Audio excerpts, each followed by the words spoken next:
कभी नहीं सुनी।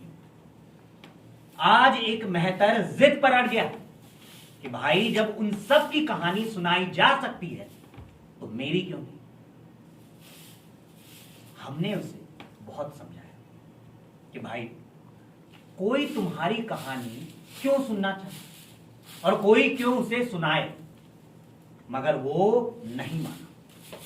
तो लीजिए प्रस्तुत करते हैं 8 रुपयों की कहानी।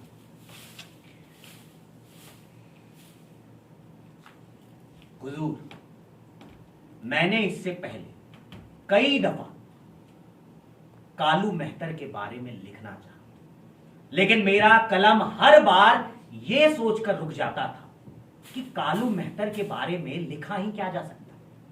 मुख्तलिफ जावियों से मैंने उसकी जिंदगी को देखने, परखने, समझने की कोशिश की, लेकिन कहीं वो टेढ़ी लकीर दिखाई नहीं देती जिससे कोई दिलचस्प अफसाना मुरत्तिब हो सकता। दिलचस्प होना तो दरकिनार, कोई सीधा साधा अफसाना बेकैफ और बेरंग, बेजान मुरक्का भी तो नहीं लिखा जा सकता कालू भंगी के मुतालिक।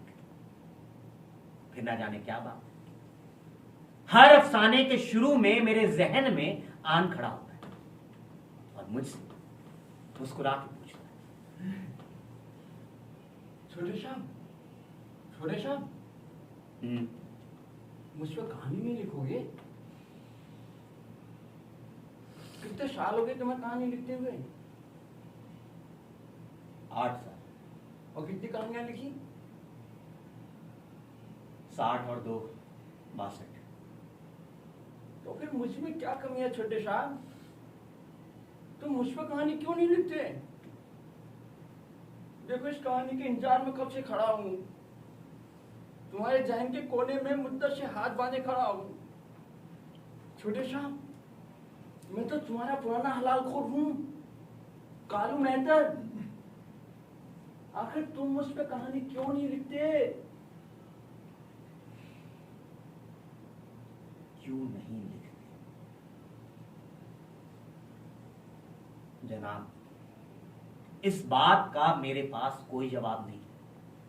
इस कदर सीधी सपाट जिंदगी रही थी इसकी कि मैं तो इसके मुतालिक कुछ भी नहीं लिख सकता। ऐसा नहीं था कि मैं इसके बारे में कुछ लिखना नहीं चाहता। दरअसल इसके बारे में लिखने का इरादा मैं एक मुद्दत से कर रहा था, लेकिन कभी लिख नहीं सका। 1000 कोशिशों के बावजूद नहीं लिख सका। इसलिए आज तक ये अपनी पुरानी झाड़ू ली, अपने बड़े बड़े नंगे घुटने लिए, अपने फटे फटे खुरदुरे बदहैबत पांव लिए, अपने सूखे टांगों पर उभरी दरारें ली, अपने कुल्हों की उभरी उभरी हड्डियां लिए, अपने भूखे पेट और उसके खुश्क जिल्द की स्याह सिलवटें ली, अपने मुरझाए हुए सीने पर गर्द आलूद बालों की झाड़ियां लिए, अपने सिकुड़े सिकुड़े होंठ, फैले फैले नथुन, झुर्रियों वाले गाल और अपने आंखों के नींद तारीख गड्ढों के ऊपर नंगी चंदिया उभारी मेरे जहन के कोने में खड़ा। जनाब, अब तक कई किरदार आए, अपनी जिंदगी बताकर, अपनी अहमियत जताकर, अपनी ड्रामायत जहन नशीन करके चले गए। हसीन और खूबसूरत तखय्युली हयूले इसकी 4 दीवारी में अपने दिए जलाकर चले गए, लेकिन यह बदस्तूर अभी तक उसी तरह झाड़ू लिए यहां खड़ा है। इसने इस घर के अंदर आने वाले हर किरदार को देखा है, उसे रोते हुए, गिड़गिड़ाते हुए, मोहब्बत करते हुए, नफरत करते हुए, सोते हुए, जागते हुए, कहकहे लगाते हुए, तकरीर करते हुए, जिंदगी के हर रंग में, हर नहज से, हर मंजिल में देखा। बचपन से जवानी से मौत तक इसने हर अजनबी को इस घर के अंदर झांकते देखा और उसे अंदर आता हुआ देखकर उसके लिए रास्ता साफ कर दिया। एक मेहतर की तरह हटकर खड़ा हो गया है। हत्ता ये कि दास्तान शुरू होकर भी खत्म हो गई, हत्ता ये कि किरदार और तमाशाई दोनों रुखसत हो गए, लेकिन ये उसके बाद भी वहीं खड़ा है। अब सिर्फ एक कदम इसने आगे बढ़ा लिया है, अब मेरे जहन के मरकज में आ गया है, ताकि मैं इसे अच्छी तरह देख लूं। इसकी नंगी चंदिया चमक रही है और होठों पर एक खामोश सवाल है। एक अरसे से मैं इसे देख रहा हूं, समझ में नहीं आता कि क्या लिखूंगा इसके बारे में। लेकिन आज ये भूत ऐसे मानेगा नहीं। इसे कई सालों तक टाला, आइए आज इसे भी अलविदा कह दें।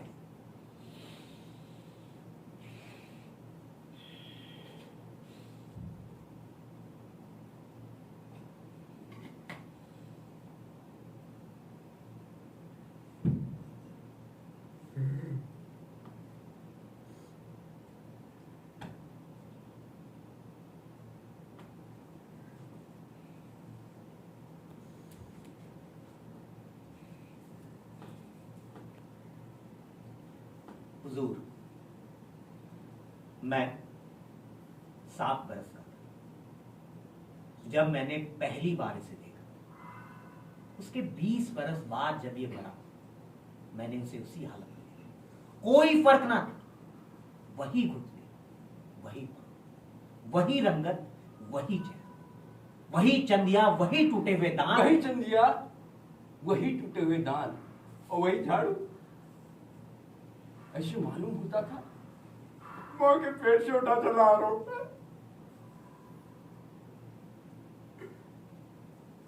ये झाड़ू मेरे जिस्म का हिस्सा मालूम देती थी। मैं दिन भर तो मरीजों का बोलोग्रा साफ करता, डिस्पेंसरी में फिनाइल छिड़कता और फिर डॉक्टर साहब और कंपाउंडर साहब के बंगलों की सफाई करता। डॉक्टर साहब की गाय और कंपाउंडर साहब की बकरी दोनों को जंगल चराने ले जाता और दिन ढलते ही उनको वापस से अस्पताल ले आता और मवेशी खाने में बांध देता। अभी अपना खाना बनाता और खा के सो जाता। 20 साल से मैं इसे यही करता हुआ देखा। हर रोज बिला नागा उस अरसे में ये कभी एक दिन के लिए भी बीमार नहीं पड़ा। यह अमृत ताज्जुब खेज जरूर था, लेकिन इतना भी नहीं कि महज अब इसी के लिए कहानी लिखी जाए। है ये कहानी तो जबरदस्ती लिखवाई जाती है। 8 साल से मैं इसे टालते हूं, लेकिन ये शख्स नहीं मानता। जबरदस्ती से काम ले रहा है। ये जुल्म मुझ पर भी है और आप पर भी। मुझ पर इसलिए कि मुझे इसे लिखना पड़ रहा है, आप पर इसलिए कि आपको उसे सुनना पड़ रहा है। हालांकि इसमें कोई ऐसी बात नहीं है कि जिसके लिए इसके मुतालिक इतनी सिरदर्दी मूल्य। मगर क्या किया, इसकी खामोश निगाहों की एक ऐसी खिंची खिंची सी मिल्तजाना काविश, एक ऐसी मजबूर बेज़बां है, एक ऐसी महबूस गहराई कि मुझे इसके मुतालिक कुछ लिखना पड़ रहा है। और लिखते लिखते यह भी सोचता हूं कि इसके मुतालिक क्या लिखूंगा। कोई पहलू भी तो ऐसा नहीं जो दिलचस्प, कोई कोना ऐसा नहीं जो तारीख हो, कोई जाविया ऐसा नहीं जो किसी मकनातीशी कशिश का हामिल हो। हाँ, 8 साल से यह मुतवातिर मेरे जहन के कोने में खड़ा है, ना जाने क्यों। इसमें इसकी हर धर्मी के सिवाय और तो मुझे कुछ नजर नहीं आता। जनाब, जब मैंने आंगी के अफसाने पे चांदनी के खलियान सजाए थे और यरकानियत के रोमानी नजरिए से दुनिया को देखा था, उस वक्त भी ये वहीं खड़ा।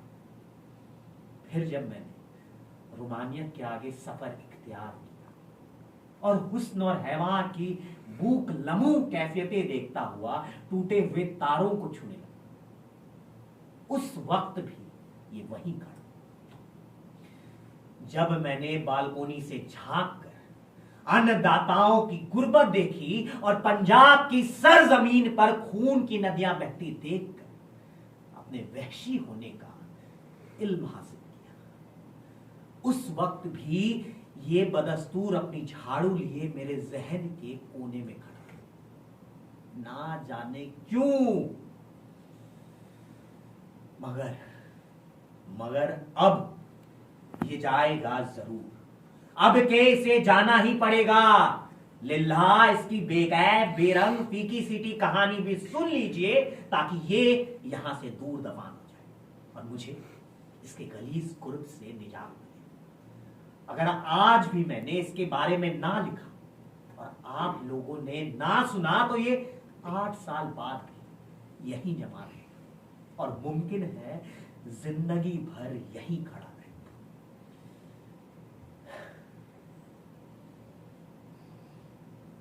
लेकिन परेशानी तो ये है, इसके बारे में क्या लिखा जा सकता है? इसके माँ बाप मेहतर थे। मेरे माँ बाप मेहतर थे।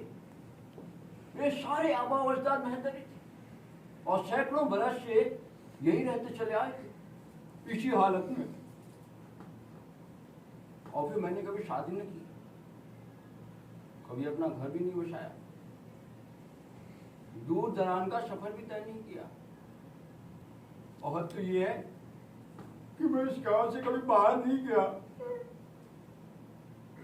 दिन भर तो मैं अपना काम करता और रात को सो जाता और फिर सुबह उठता, अपने काम में मशरूफ हो जाता। बचपन ही से मैं ऐसे ही करता चला आया हूं।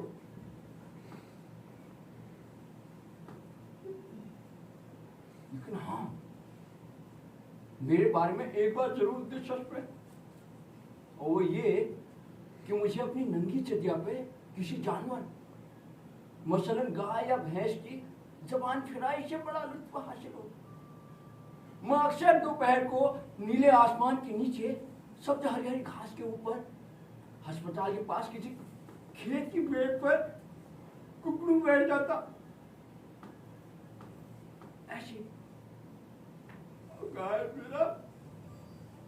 मेरा सर चाट रही होती।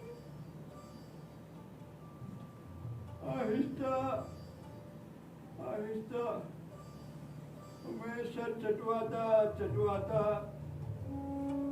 सो जाता।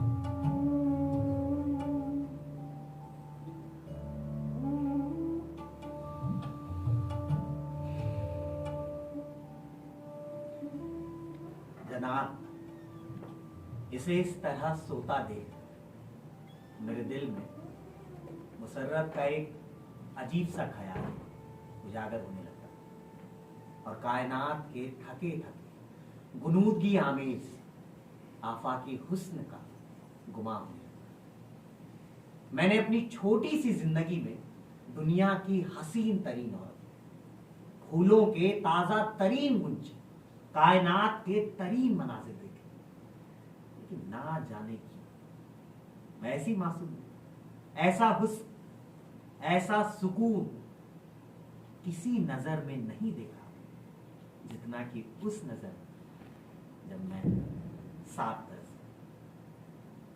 वो खेत बहुत बड़ा और वसी ही दिखाई देता और आसमान बहुत नीला और साफ। इसकी चंदिया शीशे की तरह चमकती और गाय की जबान आहिस्ता आहिस्ता इसकी चंदिया चाटती, गोया इसे सहलाती हुई कसर कसर की ख्वाबिदा आवाज पैदा कर।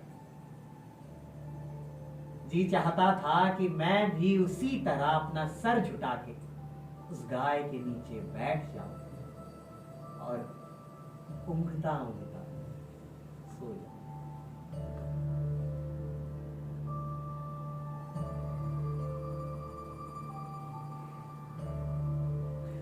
जनाब, एक दफा मैंने ऐसा करने की कोशिश भी की तो वालिद साहब ने मुझे वो पीटा और मुझसे ज्यादा इस गरीब कालू मेहतर को वो पीटा कि मैं खुद डर के मारे चीखने लगा कि कहीं वालिद साहब के ठोकरों से ये मर ना। लेकिन इस ढीठ को इतनी मार खा के भी कुछ ना। अगले रोज ये बदस्तूर अपनी झाड़ू लिए हमारे बंगले पर मौजूद था। ऐसे एक बात थी कि इसको जानवरों से बड़ा लगाव था। हमारी गाय तो इस पर जान छिड़कती थी और कंपाउंडर साहब की बकरी, हालांकि बकरी बड़ी बेवफा होती, औरत से भी बढ़ के। हाँ सुना, छोटे साहब ने ठीक कहा, मुझे जानवरों से बड़ा लगाव था। उन दोनों जानवरों को पानी पिलाए तो कालू मेहतर, चारा खिलाए तो कालू मेहतर, और जंगल चराने ले जाए तो भी कालू मेहतर, और शाम को उनको लाके मवेशी खाने में बांध दे तो भी कालू मेहतर। वो मेरे एक एक इशारे को ऐसे समझ जाते जैसे कोई इंसान किसी इंसान के बच्चे की बात हो समझे। तो कई बार तो छोटे साहब मेरे पीछे पीछे जंगल तक भी आए। जी हाँ, मैं कई बार इसके पीछे पीछे जंगल में गया। अब जंगल के रास्ते में ये दोनों जानवरों बिल्कुल खुला छोड़ देता, लेकिन फिर भी गाय और बकरी दोनों इसके साथ कदम से कदम मिलाए चली जाती, गोया जैसे तीन दोस्त सैर करने निकले। रास्ते में कहीं गाय ने सब्ज घास देखकर मुंह मारा तो बकरी भी झाड़ी से पत्तियां खाने लगी, और ये है कि संभलवे तोड़ तोड़ के खा रहा है, बकरी के मुंह में डाल खुद भी खा रहा है, आपे बातें कर रहा है और उनसे भी बराबर बातें की जा रही है। और वो दोनों जानवर भी कभी गुर्रा कर, कभी सिर हिलाकर, कभी दुम हिलाकर, कभी नाच कर, कभी गाकर, हर तरह से इसकी गुफ्तगू में शरीक हो जाते। मेरी समझ में कुछ नहीं आता था कि ये लोग क्या बातें कर। फिर चंद लम्हों के बाद ये आगे चलने लगता तो बकरी झाड़ी से परे हट जाती और गाय भी चरना छोड़ देती और इसके साथ कदम से कदम मिलाए आगे चली जाती। उसके बाद अगर ये कोई नन्हा नन्हा छोटा सा चश्मा तो ये वहीं बैठकर बल्कि लेट कर अपने होंठ चश्मे की सतह से मिला देता और जानवरों की तरह पानी पीने लगता। और हूबहू इसी तरह वो दोनों जानवर भी पानी पीने लगते, क्योंकि बेचारे इंसान तो नहीं थे इसकी तरह कि अब भूख से पी सकते। उसके बाद अगर ये सब्जे पर लेट जाए तो बकरी इसकी टांगों के पास आकर अपनी टांगों को सुकोड़ कर दोहैया अंदाज में बैठ जाती। और गाय तो इस अंदाज में इसके करीब वो बैठती थी कि मुझे ऐसा मालूम होता कि ये उसकी बीवी है और अभी अभी खाना पका के फारिग हुई। उसके चेहरे के हर उतार चढ़ाव एक सुकून, आमेज, गृहस्थी अंदाज झलकने लगा। और जब वो जुगाली करने लगती तो मुझे ऐसा मालूम होता कि कोई बहुत बड़े सुगढ़ बीवी क्रोएशिया लिए सुजनकारी में मशहूर, और इसके लिए स्वेटर बुनती। उस गाय और बकरी के अलावा एक लंगड़ा कुत्ता था, ये इसका बड़ा दोस्त। लंगड़ा कुत्ता मेरा अच्छा दोस्त था। बेचारा लंगड़ा था तो दूसरे कुत्तों के साथ चल फिर नहीं सकता। वो अक्सर अपने लंगड़े होने की वजह से दूसरे कुत्तों से पिटता, भूखा रहता, जख्मी रहता। अच्छा, मैं इसकी ईमानदारी में हर बार लगा रहता।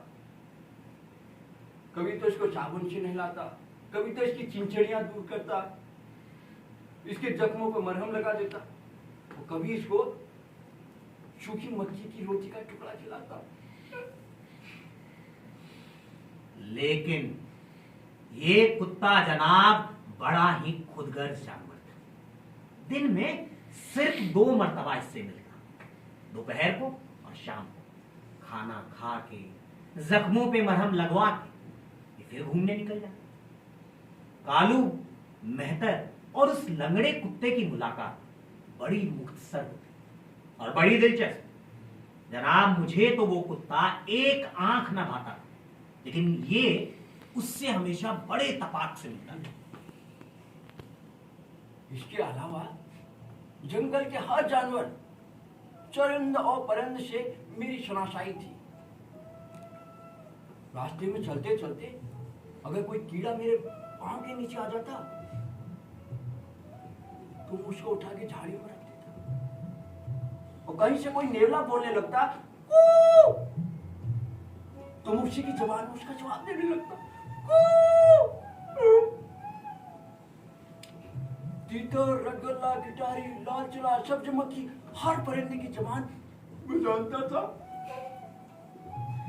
देख रहे हैं, इस लिहाज से तो ये राहुल शंकर तामीन से भी बड़ा पंडित, कम से कम मेरे जैसे 7 बरस के बच्चे की नजरों में मुझे तो ये अपने माँ बाप से भी अच्छा मालूम होता। और जनाब, ये मक्की के भुट्टे ऐसे मजे का तैयार करता, उसे इस तरह आग पर मध्यम आंच में भूनता था कि मक्की का हर दाना कुंदन बन जाता, जायके में शहद का मजा और खुशबू भी ऐसी सौंधी सौंधी, मीठी मीठी, जैसे धरती की सांस, निहायत आहिस्ता आहिस्ता, बड़े सुकून से, बड़ी मशाल से। ये हर तरफ से भुट्टे देख देख कर एक दोस्त की तरह ये भुट्टे से बातें कर, उतनी नरमी और मेहरबानी और शफकत से उससे पेश आता, खोया मुझे तो वो भुट्टा इसका अपना रिश्तेदार या सगा भाई लगता है। और लोग भी भुट्टा भूनते, मगर वो बात कर, इस कदर कच्चे, बद जायका, मामूली से भुट्टे होते थे वो कि उन्हें तो बस मक्की का भुट्टा ही कहा जा सकता। लेकिन वही भुट्टा इसके पास पहुंच गया, कुछ का कुछ हो जाता। अब जब वो आग पर सिक के बिल्कुल तैयार हो जाता तो बिल्कुल एक नई नवेली दुल्हन की तरह पुरुषी लिबास पहने सुनहरा सुनहरा नजर आता। मेरे ख्याल से खुद भुट्टे को ये अंदाजा हो जाता कि ये उससे कितनी मोहब्बत करता है, वरना मोहब्बत के बगैर उस बेजान शह में इतनी रानाई कैसे पैदा हो सकती। आप ही बताइए। मुझे इसके हाथ से सेके हुए भुट्टे खाने में बड़ा मजा आता। मैं उसे बड़े मजे में छुप छुप के खाता।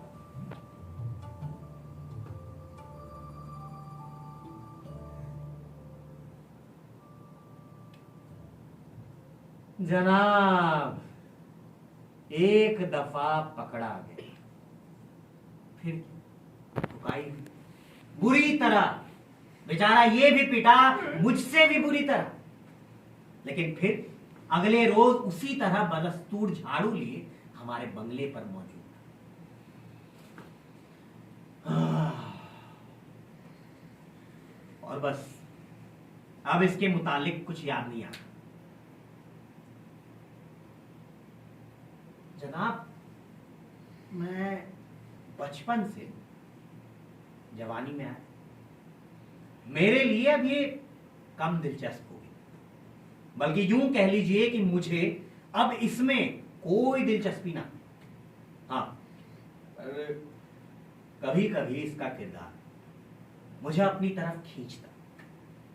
ये उन दिनों की बात है जब मैंने नया नया लिखना शुरू किया। मैं मुताले के लिए इससे कुछ सवाल पूछता और एक नोटपैड और फाउंटेन पेन साथ रख लेता।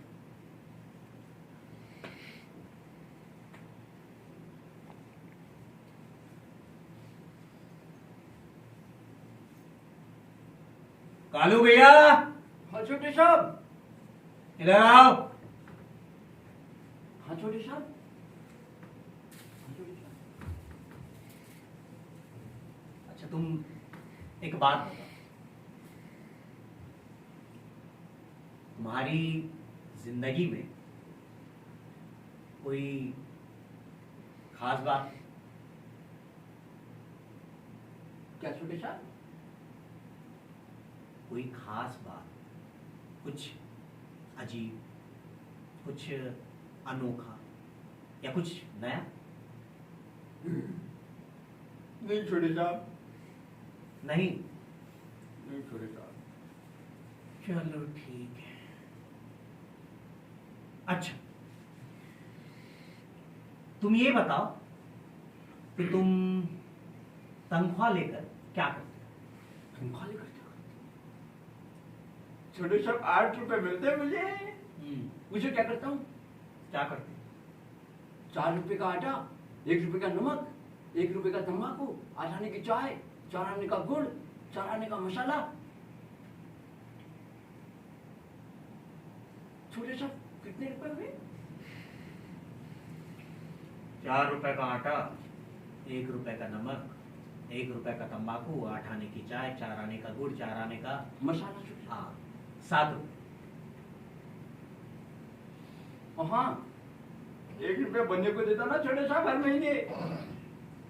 किस लिए? अवश्य कपड़े के लिए उधार लेता हूँ ना छोटे साहब।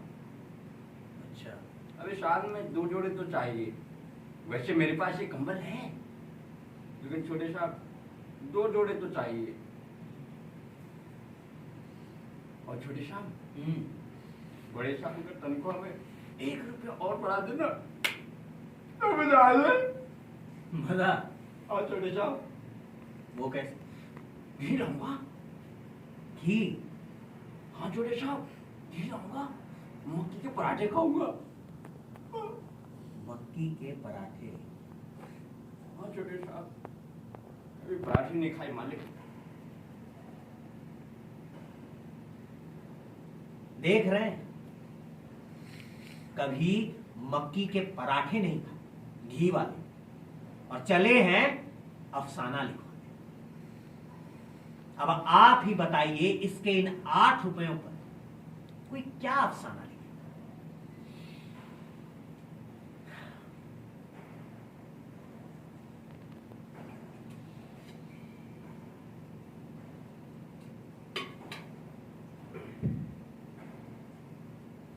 जनाब, फिर जब मेरी शादी हुई, जब रातें जवान और चमकदार हुई, करीब के जंगल से शहद और कस्तूरी और जंगली गुलाब की खुशबुएं आने लगी, हिरन चौकड़ियां भरते हुए दिखाई दिए, तारे छुपते छुपते कानों में सरगोशियां करने लगे, हर किसी के रसीले होंठ आने वाले बोसों का ख्याल करके कांपने लगे।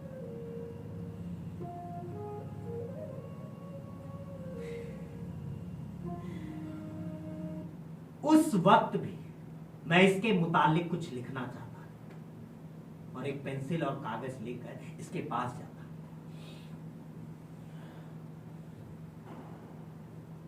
कालू भैया, हाँ छोटे साहब। उठो। हाँ छोटे साहब।